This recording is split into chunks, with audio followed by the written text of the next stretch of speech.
Shalom, shalom, Israel. This is your brother Inkoom, the Hebrews like classic garment from Ghana, West Africa. You already know what it is. It's been a long time since I came online, you know what I mean? And anytime I come online, something special happen anytime, you know what I mean? I'm here to share some mystical teachings with you, you know what I mean? The very first time that I came online was like a few months ago.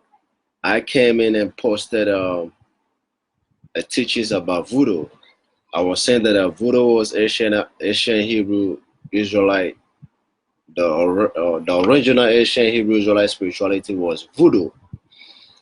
And when we say voodoo, the original word is avodah.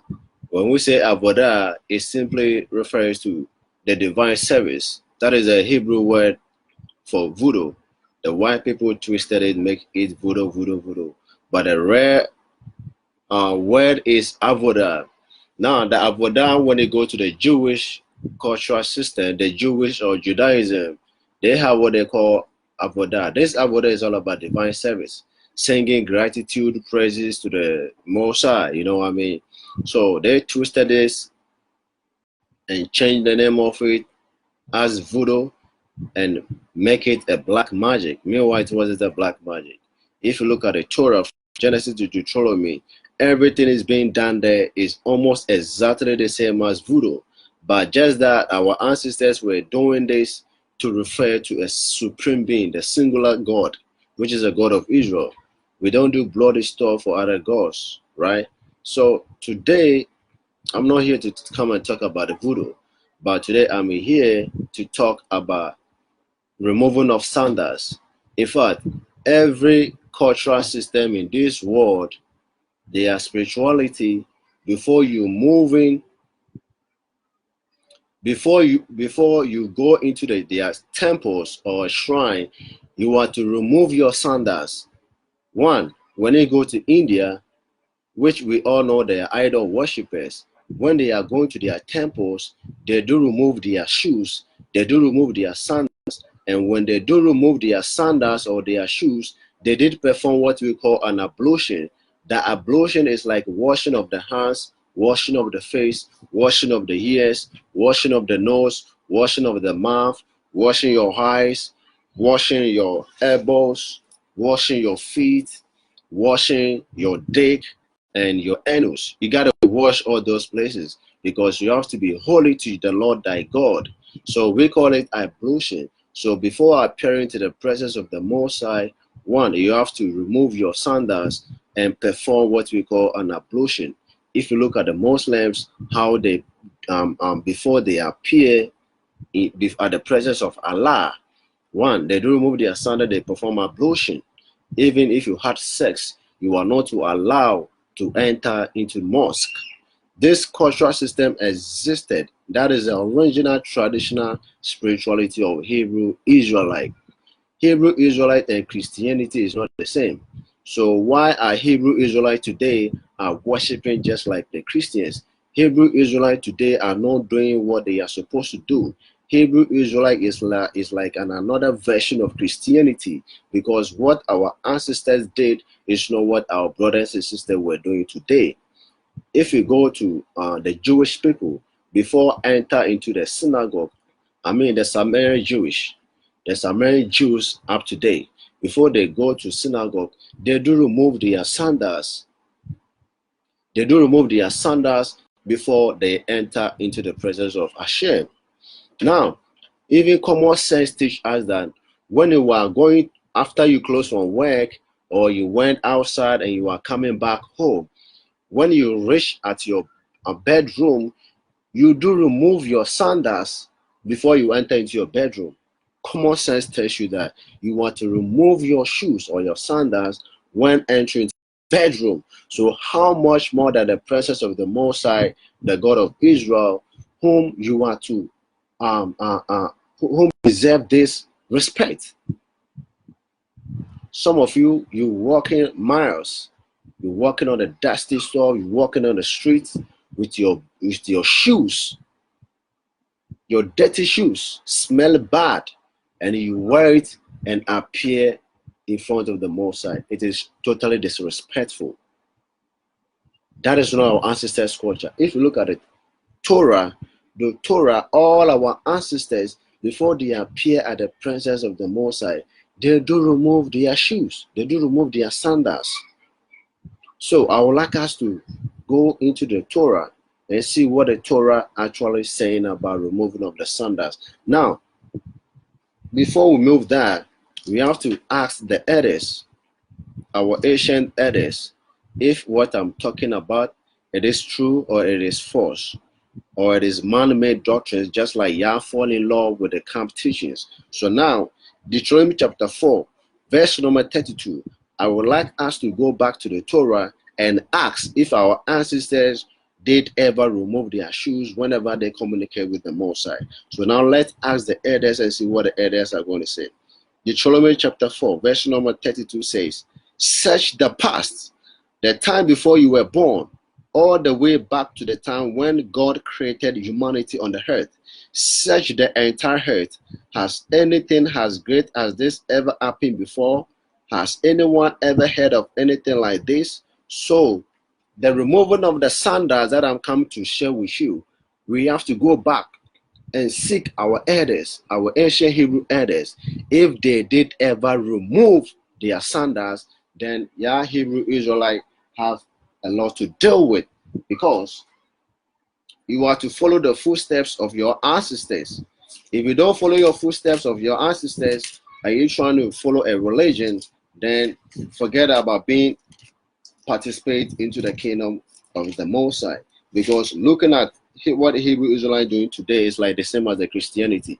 One, the Christianity go to church, they read the Bible, they dance, then they close. That is Hebrew Israelite also, when they go to gathering, when they go to camp meeting, they also read the Bible. They shouted, Kwam Yasharala, Kwam Yasharala, Kwam Yasharala. They read the Bible, they let the women sing, and they chant Kwam Yasharala, and the Hebrew Israelite close from church. Do you think that's how your ancestors do worship? No. Your ancestors don't worship the way as the Christianity does. No. In fact, what the Muslims were doing is even closer to what your ancestors did back in the days.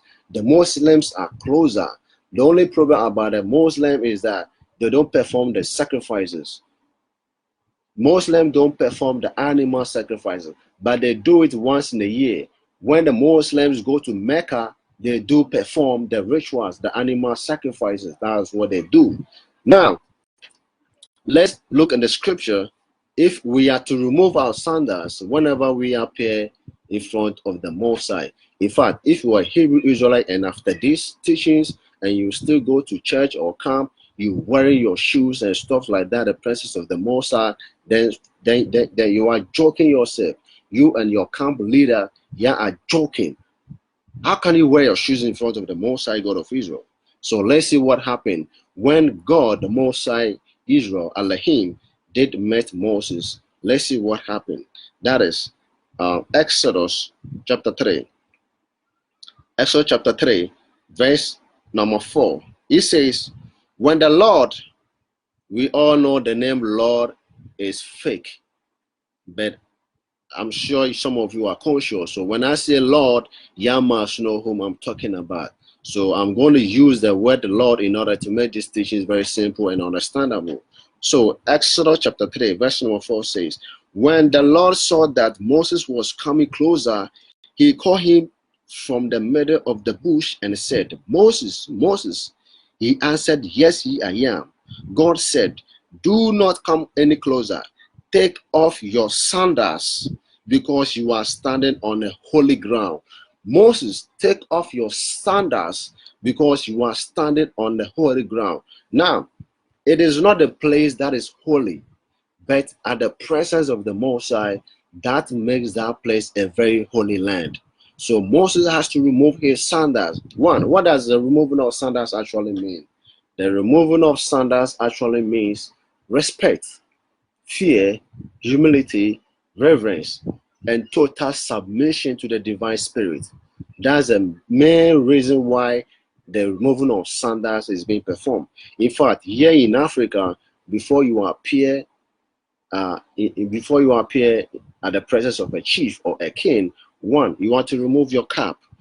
Two, you must remove your sandals. And even if possible, you have to remove your shirt in order to denote a submissive or reverend or respect. That's the whole meaning of removing of the sandals. Just like you met an elderly person around and you take off your shirt, you take off your cap, then you salute him. This is a respect.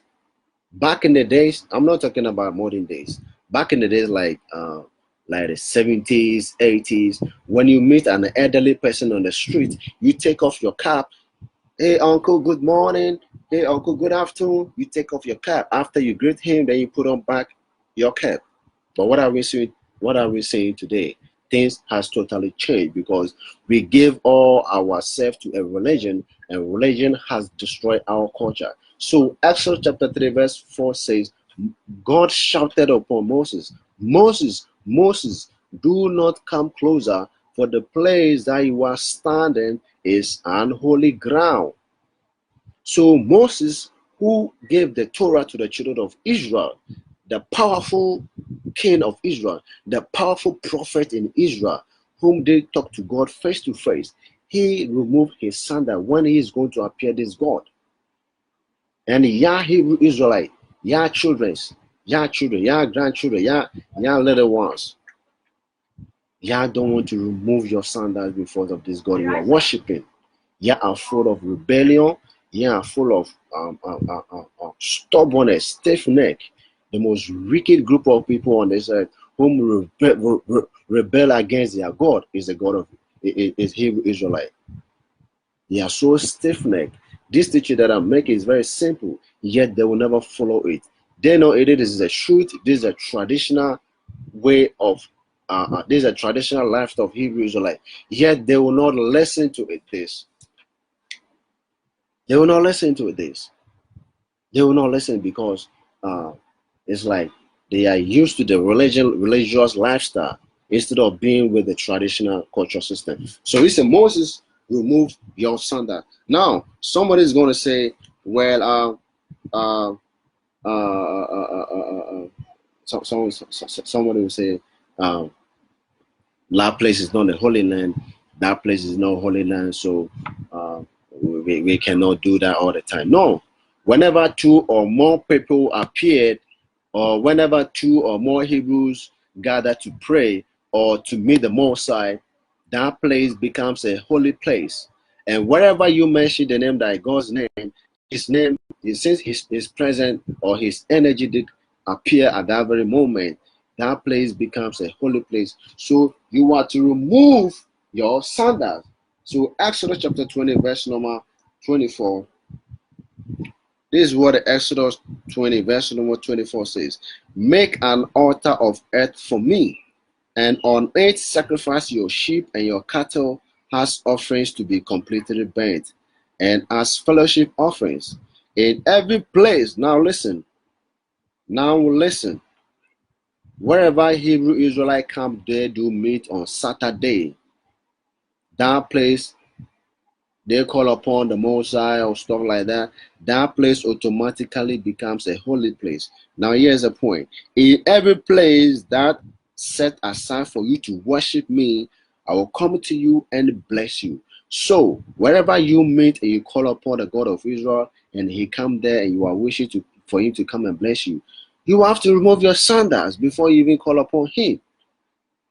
You have to remove your sandals. Even the pagans do. The idol worshippers do. The Muslims do. How much more than Hebrew Israelite? Wearing combat shoes. Wearing Mortal Kombat, Noob Cyber, Sub-Zero shoes. I mean, where did you get all this culture from? Where did your ancestors wear military boots, Timberland shoes? Are you going to wear shoes to fight against the white people? Really? While the white people are developing their muzzles, their bombs, their AK-47, holding bunch of wooden wooden sword, I mean metal sword, to go and fight with the white people. Man, y'all joking. Y'all not serious at all. So this is a time that you should come back to your ancestors' cultural system. Y'all should better get out the lies from the delusion. Y'all been a delusion for so long. Remove your sandals. You can remove your sandals when you are in your home praying. Look, you have to remove your sandals when you are in your home praying. You have to remove your sandals whenever you gather for worship. You have to remove your sandals whenever you are in any place where you think you are calling upon the Most High, especially worship places. Don't be Christians. Don't be Christian. It is only a Christians whom does this method. They have no respect for any spirit beings. In fact, the spirit being don't like filthiness. Your shoe might have a dirty particles, might have a filthy particles. For instance, when you're walking on the street, somebody will spit on the ground. When a person spit on the ground, you don't know. You're walking on the street, and unfortunately, your shoe or your sandals did step on the spit or the saliva, and you might not know. Meanwhile, you're also going to church. You are going to camp meeting to worship God of Israel. And you went there with this uncleanness. Even according to the Torah, when you sweat, it's regarded as an unclean. When you sweat, your whole body you sweating, it is considered as unclean in the Torah. So how much more than your shoe, which smell very, very, very bad. Some of you black people, your shoes smell very, very bad. And y'all wearing this in the presence of the Supreme Being, the God of Israel, y'all better repent. It is no good at all, my people. Let's go back to the ancestors' culture. If y'all really keeping the Torah, then y'all better change your mind. In the heaven, they don't wear shoes over there in heaven. We don't wear shoes in the heaven. We don't wear sandals in the heaven. You have to practice ancient cultural system. You have to be like the ancient prophet. You have to be a natural mystic man. You know what I mean? Y'all better be like a wilderness guy. Y'all shouldn't think you are in America, you are in that white boy country, so y'all can copy his lifestyle and mix it with the Torah. I mean, it doesn't match at all. Just like like Hebrew garment. Most of the Hebrew garment some people are wearing is very bad at all. It's very, very bad. I mean, how can you put the fringes on a Western cloth? Huh? How can you put a fringes on a Western cloth? There was another brother whom I know.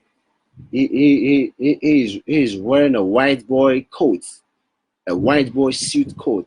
I mean, the one they used to do the business people they be wearing. He's a Hebrew Israelite. He's wearing a white man coat for business, and he put a fringes on it. I said, damn, what are you trying to do, man? But no wonder, even that fringes that he put it on is a Masonic fringes. That fringe was made by the Freemasons. If you look at the lodge, the Freemasons, the occult people, if you look at their crest, their badges, they were the first people that invented this form of fringes. The red fringes were ancient hand-tied fringes. I'm not here to condemn anybody, but I'm here to teach you the traditions. You put it on a Western fringe, there's nothing wrong with it. But you better know that the red fringes is ancient hand-tied fringes. If you come on my page, there's a lot of them out there. I have Asian hand-tied fringes on all of my garment, and I do also have Western fringes, but only just a few. So now, let's say Joshua. You know, Joshua was a successor of Moses. So whatever Moses was doing, Joshua was also copying it. Joshua was also learning from Rabbi Moshe, right? So he follows Moses' steps. So now, let's see if Joshua also will remove his sandals. Like I said, removing of sandals is an ancient Hebrew cultural traditional system. So if you're a Hebrew Israelite and you don't practice this, then forget it. Forget it. You are joking. You better go back to Christianity. Go and be with the Christians. Go and make fun with them. Worship with them. Go and follow Jesus and stuff like that. Right? But this is Hebrew Israelite cultural system. This is where tradition is being practiced. We don't joke out here. We serious. We think about our spirituality. We take our spirituality very seriously. So Joshua was learning from his master Moses So let's see if Joshua also will remove his sandals or not when the spirit being did appear before him. So Joshua chapter 5, verse number 13 to 14. Let's see. It says, while Joshua was near Jericho, he suddenly saw a man standing in front of him, holding a sword. Joshua went up to him and asked, are you one of our soldiers or an enemy? Neither the man answered, I am here as a commander of the Lord's army. Joshua threw himself on the ground and worshipped. Joshua threw himself on the ground in worship and said, I am your servant, sir. What do you want me to do? And the commander of the Lord's army told him, take your sandals off. You are standing on holy ground. And Joshua did as he was told. Amazingly, remember Moses, when the God himself did appear before him on the mountain of Moab, on the desert, God told him that Moses, remove your shoes. Where you are standing is a sacred place, it's a holy place. Now here too, this is not God. This is an angelic being. This is a spirit being whom did appear to come and save children of Israel from the hand of their enemies. Now when this spirit came, people never recognized him. It was Yehoshua, who did saw him and approached to him and asked him, please, are you on our side or on our enemy's side? And the spirit being, which is an angel forces, told Joshua that I am here to help you. Now, when Joshua heard this, Joshua did submit himself, totally bowed down himself to the ground and did worship this angel. And you know what the angel told him? The angel said, take your sandals off. You are standing on holy ground. You are standing on holy ground. Yeah, Hebrews are like, I'm in Israel, I'm from the tribe of Judah, I'm from Naphtali, I'm from the tribe of Gad, I'm from the tribe of Manasseh, I'm a Levite, I'm a this and that. Y'all never know anything about Hebrew traditions. Y'all were a bunch of Christians with fringes and stuff like that. Y'all be chasing women, abusing our women and stuff like that. Instead of y'all prepare the people into spirituality movement, instead y'all were leading the people into stressful. Shame on y'all, man. Shame on y'all. Division, fighting against thy brother. Even this camp say that I got more followers than you. We got 10,000 followers. This one also say we got 5,000 followers. This one say I got 500 followers. This y'all know. So Hebrews is like a joke religion. It's like another version of Christianity. They don't know nothing. It is only a few brothers that I do believe, and I trust that they are keeping things real. They are keeping things real because they don't keep the traditions of their ancestors. No, they don't at all. No, you. For those of you, my followers, my friends who are watching right now, how many of Hebrew Israelites do remove their shoes when they gather for worship? This is angelic worship. You claim that you want to go to heaven. Those people from heaven, they are teaching you what they want. You say no, you don't want to keep it. You love being in religion. You love being in physical lifestyle. The God of Israel said, my friend, remove your sandals. This place is a holy ground. Remove your sandals. Hebrew Israel said, no, we ain't going to do that shit. Those are old stuff. Those are old customs. We're going to do our own way. We're going to wear our shoes. We're going to wear our Timberland. We're going to wear our Nike and Gucci and stuff like that. Some even printed the Lion of Judah symbol, the lion on their shoe. Oh my goodness. They customize their shoe. They put a Yanem on it. Then they put a lion head on the shoe. Then he put it on. He flays in the congregation. He won the congregation. You know that he got swag. He's the only Reggie. He's the only Reggie, my nigga. Come on, man. You better stop that shit, man. So he says, remove your sandals. The place where you are is holy. In fact, in heaven, we don't wear shoes. We don't wear sandals. That's what the spirits that came on this earth they wear. And if they appear before you and they see you wearing a shoe or something, they'll warn you, my friend, take off your shoes. You don't respect, man. You don't respect. Put off your shoes. The Levites, before they moved into the temple, the most holy place, they were, I mean, it is strictly law that you are to remove your sandals. You are to remove your sandals. That's what the scripture says. So, I don't want to talk much. It is only a liar who uses different versions to deceive people. It is only a liar who has to stress himself for people to believe him. I'm not here to lie you. I'm not here to mislead you. I'm not here to um, give you sugar-coated teachings. No, I always come around teaching you what your people don't teach you. I came around to teach you what you are not comfortable with it. I'm not going to say what you favor you. No, I ain't going to say nothing at all like that. And I'm going to polish myself. And I'm not scared that you saying, well, if you speak against my doctrine, then I'm not going to buy your garment and stuff like that. If you're not going to buy my garment, man, one person can equalize my business. Dang, the garment business is gifted. That's why it looks unique among all the Hebrew garments around the world. The garment that I made is classic. Hebrew Israelite classic garment. So your negative vibes cannot do nothing. This is a tradition that we're doing. We promoted the ancient culture system. We don't deal with religion, stuff like that. This is a tradition of ancestors that I'm working with. So I don't want to I don't want to stress myself to even force you to believe this. This is simple. They say two witness speak that you must believe.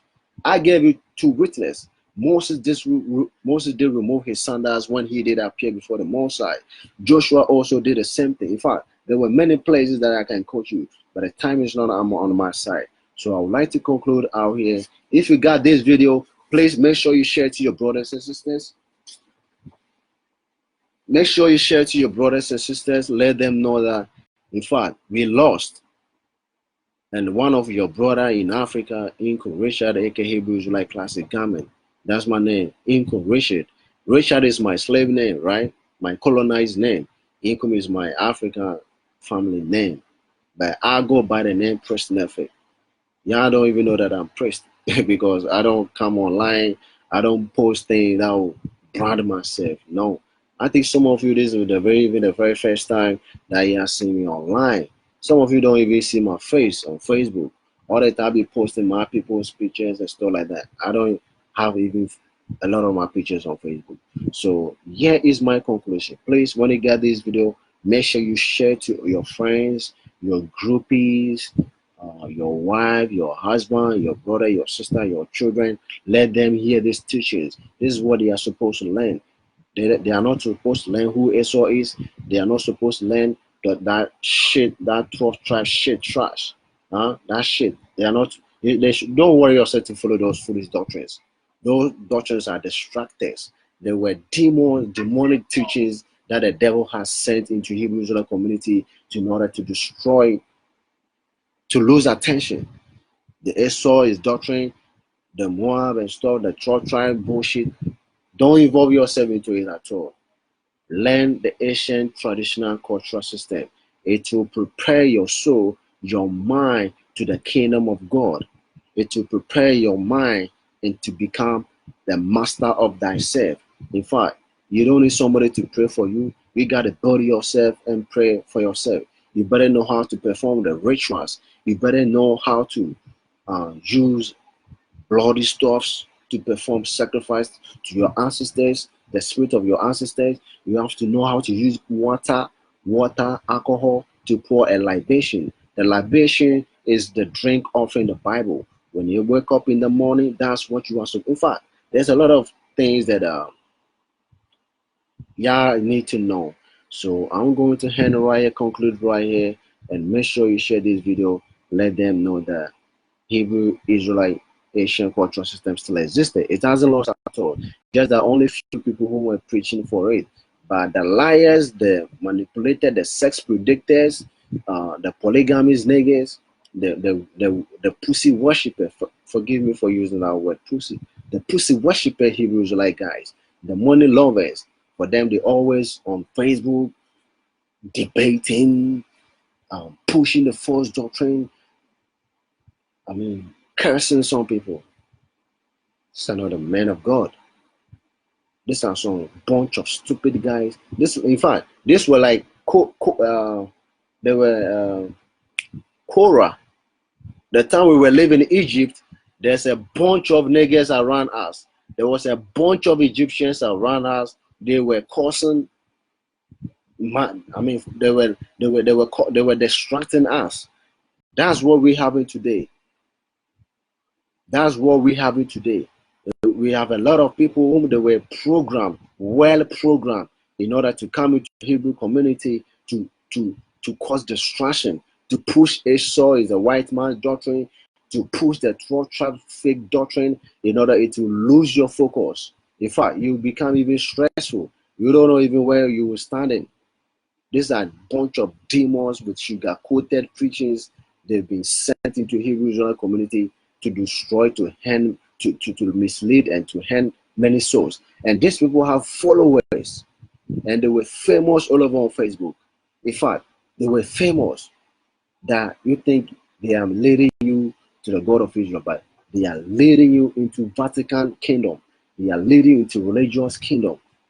So here is my humble conclusion. If you misunderstand something, you can leave a comment section and I'll reply as soon as possible. I'm not here to condemn anybody. I am here to teach what you were not being taught. I'm not here to say something to favor you. I'm not here to say something that will make you think, to make you feel comfortable. I am here to teach you. I'm here to give you the meat, the real meat, the bone. I'm here to give you the bone. So here's my humble conclusion. May the Most High be with you and the spirit of nature be with you. Special greetings goes to Yakai. Yakai know who I'm talking to. He is what she or he is watching. He knows or she knows. His or her name is Yakai. I love you all. Namaste, shalom. All the way from Ghana, West Africa, CEO of Hebrew Israelite Classic Garment. Namaste, shalom.